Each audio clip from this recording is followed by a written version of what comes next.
So dynamic programming, we have discussed Warshall's algorithm. For Warshall's algorithm, that is to find out the transitive closure of a given directed graph, right? Today we'll discuss another algorithm which is similar to the Warshall's algorithm.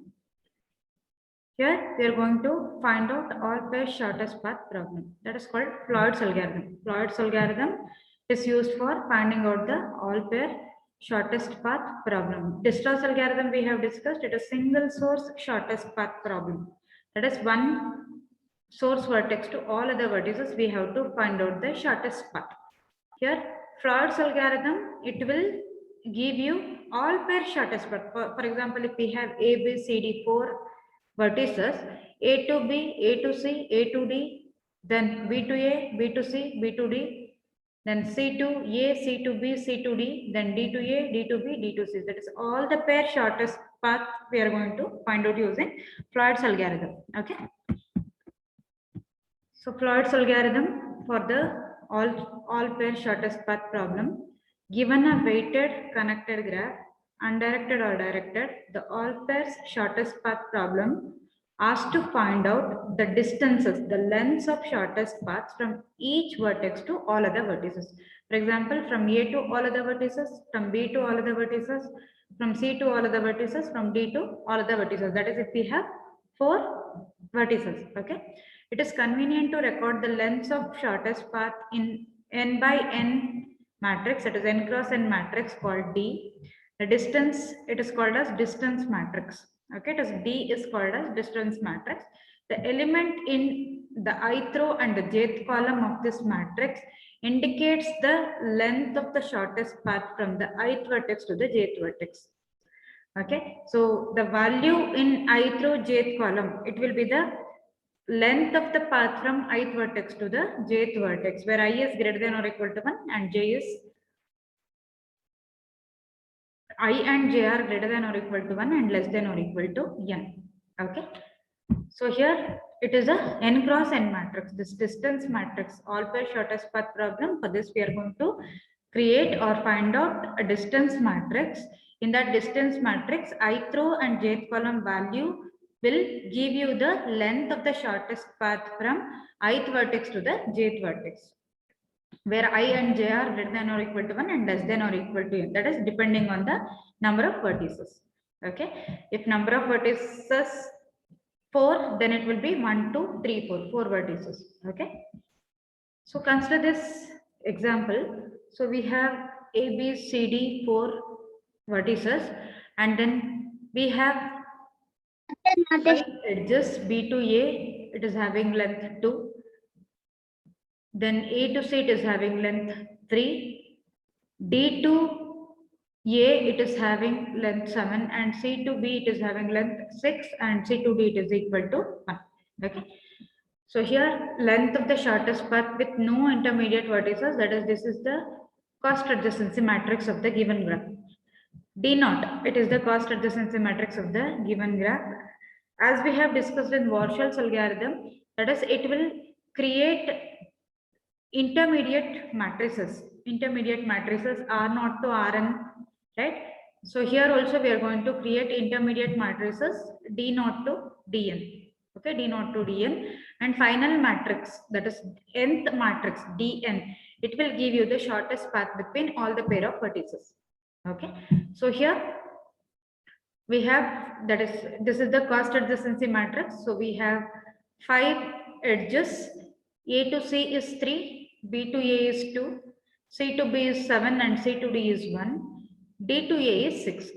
Remaining, there is diagonal elements are zeros because A to A is 0, B to B is 0, C to C is 0, D to D is 0. So when a person is present in a particular place, he need not to travel to reach the same place, right? So the distance is 0 from A to A. Distance from A to A is 0 because you're already present in a place. You need not to travel to reach that place.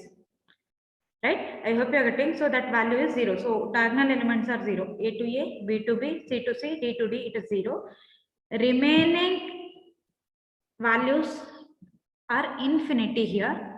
Reason is we don't have direct edge. When we don't have direct edge and we don't know the shortest path between the vertices, just put infinity. Okay.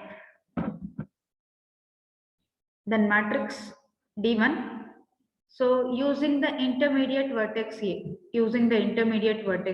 can we change the other value? So here we can change two values from when compared to the previous one. So it will try to change and it will try to check all the vertices from A. Okay. I'll tell you the changes which we are going to make here. So B to C, we can reach via A. B to C we can reach via A, that is B to A is 2 and A to C is 3. 2 plus 3 which is equal to 5. So which is lesser, right? So lesser than the infinity. So previous value was infinity, now it is 5. 5 less than infinity. So put this new value 5. Okay. Similarly, D to C also we can change. D to C it is infinity. D to C it was infinity. Now we can change. D to A is 6. A to C is 3. 6 plus 3 which is equal to 9. Okay. So new value are updated. Remaining values are same. Even though if you check, we cannot reach any other vertex using A as the intermediate vertex. Okay, A as the intermediate vertex. So B to C has been changed and B to D to C it is also changed. Can we reach from C to B via A? No, it is not possible. C to D via A? No, it is not possible. So I hope you are getting. So wherever it is possible values only that I am saying now, but it will check with all the possible values. It will check with all the values, whichever it is, whichever there is a path, it will change those values. Okay. Then in the next iteration, it will use two vertices, A and B both. Okay, it will use two vertices, A and B both. Using A and B both, we can reach from C to A. Okay, we can reach from C to A now via B. So 7 plus 2 which is equal to 9. C to B is 7, B to A is 2. So 7 plus 2 which is equal to 9. Okay. If we can reach C also via B and A, right? C to C also we can change, right? 7 plus 2 plus 3 which is equal to 12. 7 plus 2 is 9. 9 plus 3 is equal to 12. But 12 is not less than 0, right? 12 is not less than 0. So that value will not be changed. I hope you are getting. So if we, whatever the new value we have, that must be lesser than the previous value. Then only it will change. Okay. So here in this D2, only one value got changed, that is C to A. C to A is 7 plus 2 which is equal to 9. Remaining values are as in the previous one. Then D3. D3 it uses A, B, C. 3 vertices we can use. Okay, 3 vertices we can use. 3 vertices we can use means 2 vertices we have already used, that is D2. Using D2 and C. Using D2 and C we can change the new value. That is now B to A it was 2, but A to B we don't have direct edge, right? A to B we don't have direct edge. So what we can do, can we reach via C? Yes. Now the third vertex is introduced, we can reach via that. So 3 plus 7 which is equal to 10, and 10 is less than the previous value, that is infinity. So 10 value is replaced, value infinity is replaced by the value 10. Okay, A to B is 10 now.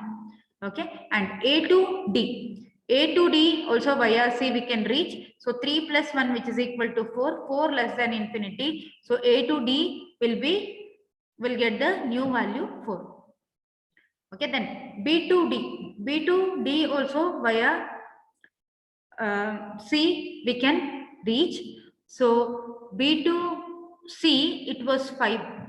B to C it was 5. You can notice that we had a new value for B to C, right? B to C it was 5.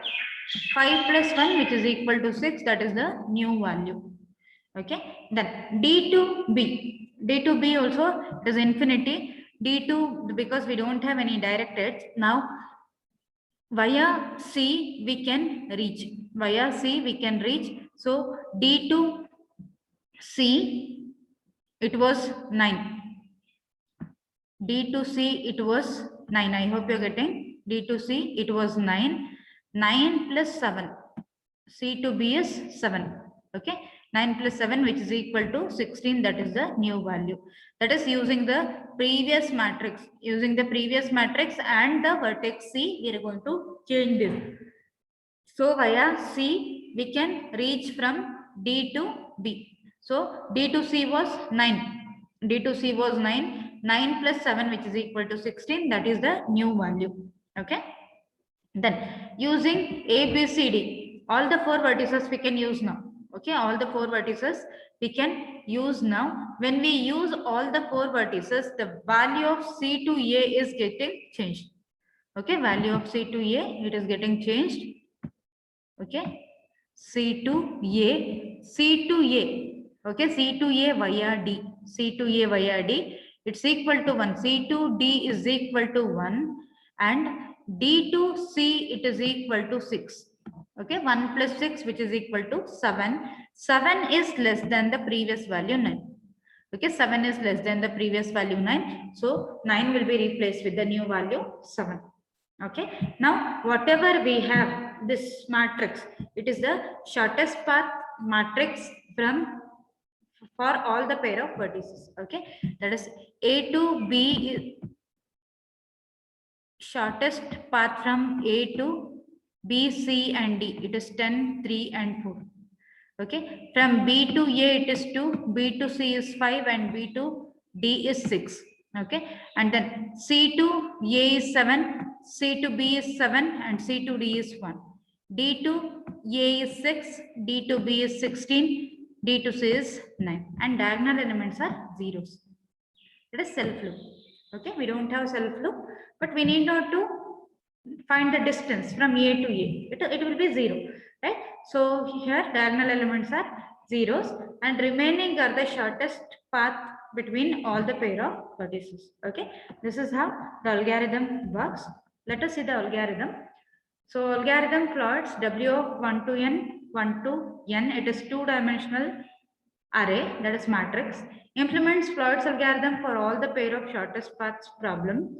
Input is the weight matrix, that is cost adjacency matrix W of a graph with no negative length cycle. Negative length cycle should not be there. Okay, if negative length cycle is there, then it will give you the wrong answer. Okay, output is the distance matrix of the shortest path's length. So first statement D is equal to W is not necessary if W can be overwritten. Okay, so if we are writing, if we are changing W itself directly, we need not to use this statement. That's what they have given here. D is equal to W. If we want new matrix other than W, we can assign W to D. Otherwise, we can make the changes in W itself. Okay, so for K is equal to 1 to N, for I is equal to 1 to N, for J is equal to 1 to N, D of Ij is equal to minimum of D of Ij, comma, D of Ik plus D of Kj. So K will point to the intermediate vertex. Okay, K will point to the intermediate vertex and I and J are the vertices which we are going to consider. Okay, in between which we are going to find out the shortest path. From I to J will be finding out the shortest path. So if I is equal to 1, J will vary from 1 to N. Okay, I is equal to A, for example, first vertex A. J will vary from A, B, C, D. Okay, and when I will be incremented, it will be equal to B, for example, or 2. Okay, when it is equal to 2, again J will be from A, B, C, D. Okay, so this will continue. This will continue until we find the shortest path between all the pair of vertices, and K is the intermediate vertex. K is the intermediate vertex. So here we are checking the previous value from the D of Ij. From the D of Ij, we are getting what is the value from I to ith vertex to the jth vertex. We are getting the value here. Then using the intermediate vertex, we are checking whether d of ik plus d of kj, this is lesser or this is lesser, we are checking. Okay, in these two we are checking which one is lesser. That lesser value, shortest value or minimum value will be assigned to d of ij. This will be done for all the pair of vertices. Okay, then at the end we are going to return the distance matrix. So efficiency of this Plot's algorithm is theta of n cube. So it is similar to your Warshall's algorithm. So we have three loops, 1 to n, 1 to n and 1 to n. So first loop will execute for n number of times. Second loop will execute for n into n number of times. And third loop will execute for n into n number of times. So n cube. N cube is the efficiency of Plot's algorithm.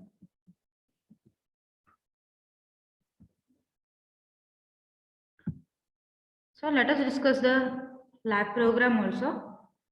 Okay.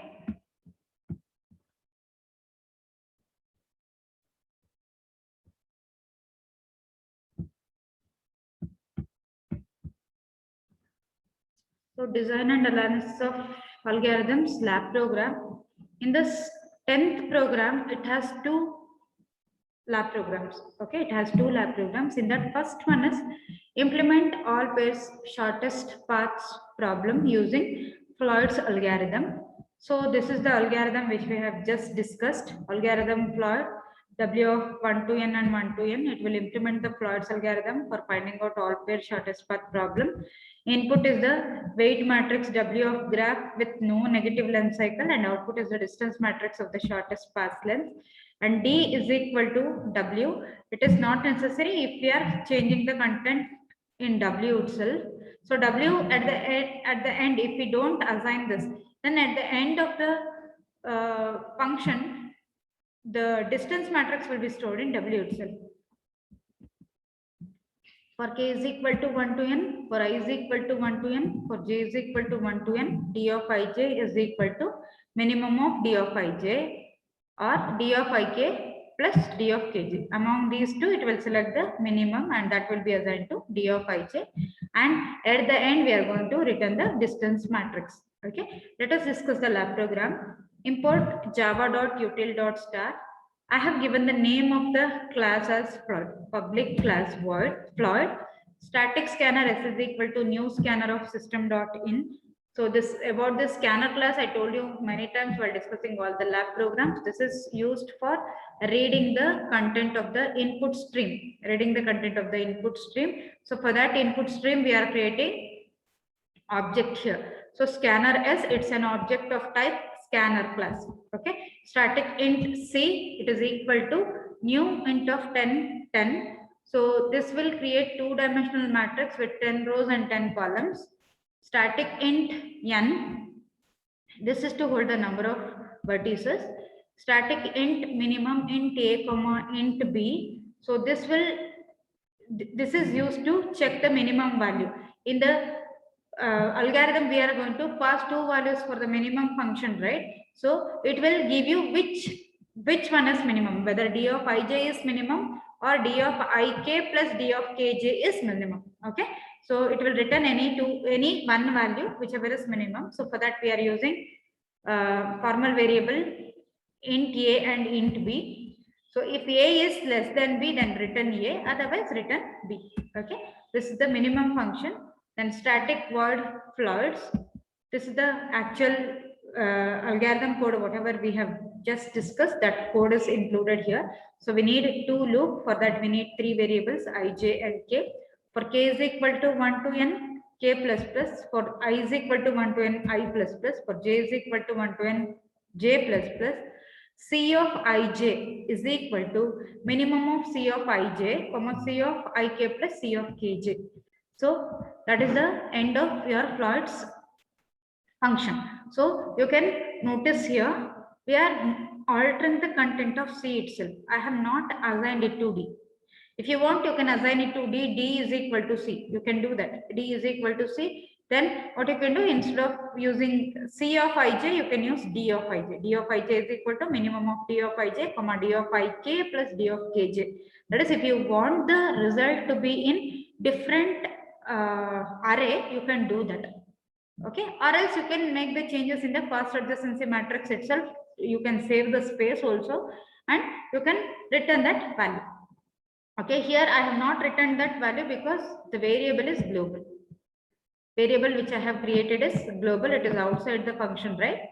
It is outside the function. So I have created a global variable for this, that is within the class. It is within the class, but it is not within the function.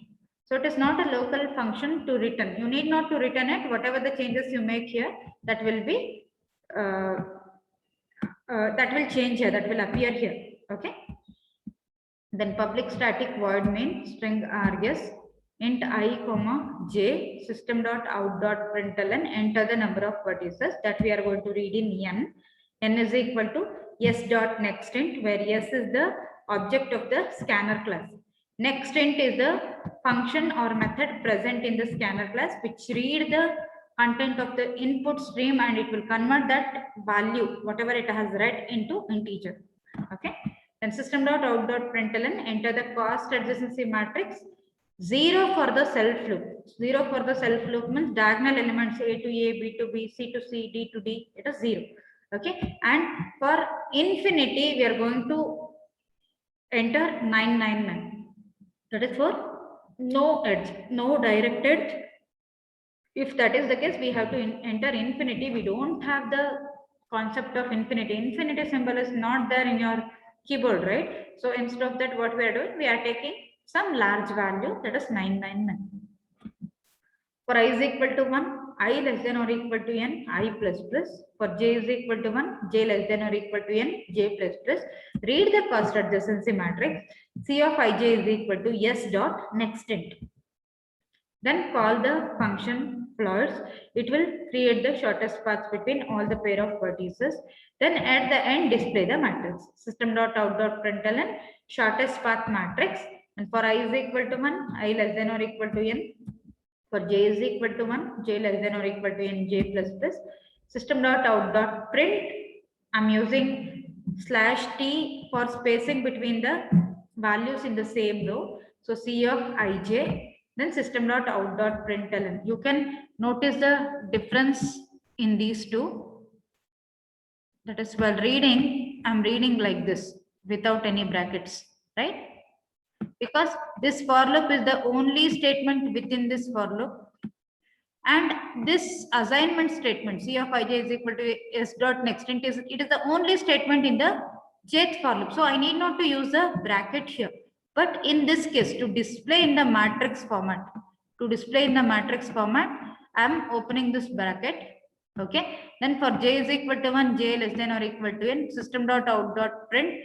What it will do? It will display one value, then tab space, display another value, tab space. It will display one more value. For example, if we have 4 values, 4 rows and 4 columns, so it will display like this. Okay, 4 values for the first row it will display. Okay, and then when it comes out, that is when j becomes greater than n, it will come out of this and it will display one line. Okay, it will display one line. That means it will come to the next line. Okay, it will come to the next line. So you can notice it is print. Okay, it is println. Println means it will include a line. Print means it will not include a line. Okay, it will try to display in the same line. It will try to display in the same line. Okay, then when I is incremented, it point to the second row. Again, it will enter into the loop to the j value will vary from 1 to n again. So next 4 values will be displayed. Okay, then it will include the new line. So it will come to the new line. Okay, so it will continue until all the values are displayed. Okay, so this is Floyd's algorithm. This is the end of for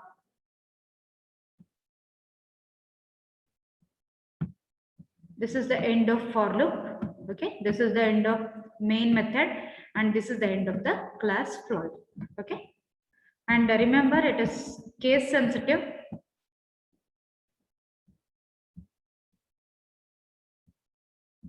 It is case sensitive. So here I have given the name as fluid, right? I have given the name as fluid, and here I have given the name as fluids. Okay. So here capital letter I have given, here small letter I have given. Don't give the same name. If you give the same name, your program will start giving errors. Okay, it will get confused whether it is a class or whether it is a method, and it will consider this method as constructor as it is having same name. So don't give the same name. It is not a constructor. It is not a constructor. So don't give the same name. Okay. So I hope you understood the lab program. You have any doubt? You have any doubt? Okay. So this will be the output. Enter the number of vertices. I'm going to enter number of vertices is equal to 4 and enter the cost adjacency matrix. So first row, second row, third row and fourth row. So the example which we have discussed just now, the same example I have taken here. Okay, shortest path matrix, it is 0, 10, 3, 4, 2, 0, 5, 6, 7, 7, 0, 1 and 6, 16, 9 and 0. This is the shortest path matrix. Let us see how to execute this program.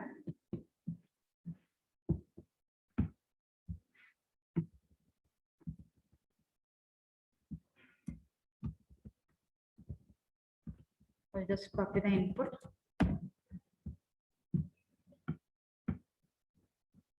Okay, this is tutorialspoint.com where I have stored all the lab programs. Okay, so I'll give the input here. I told you in the stdin tab we have to give the input. Okay, so 4 is the number of vertices. I just removed the text. Okay, so 4 is the number of vertices, and we have to enter the cost adjacency matrix. That cost adjacency matrix I have given here. Okay, this is the source file. Whatever we have discussed just now, the same content I have given here. Okay, just click on execute. Okay, give the input in stdin tab and just click on execute. So you can execute the lab program. So enter the number of vertices. So we have given 4. Enter the cost adjacency matrix. Cost adjacency matrix also we have given in stdin tab. So shortest path matrices, you can notice that whatever we have got, same thing we are getting here: 0, 10, 3 and 4, 2, 0, 5, 6, 7, 7, 0, 1 and 6, 16, 9 and 0. Okay, I hope you understood the fluids algorithm and the lab program also. One more lab program is left with this 10th lab program. We'll discuss that. Okay, when we finish off the traveling salesperson problem, we'll discuss that because they have included that with this. Okay, if you have any doubts, you can ask me.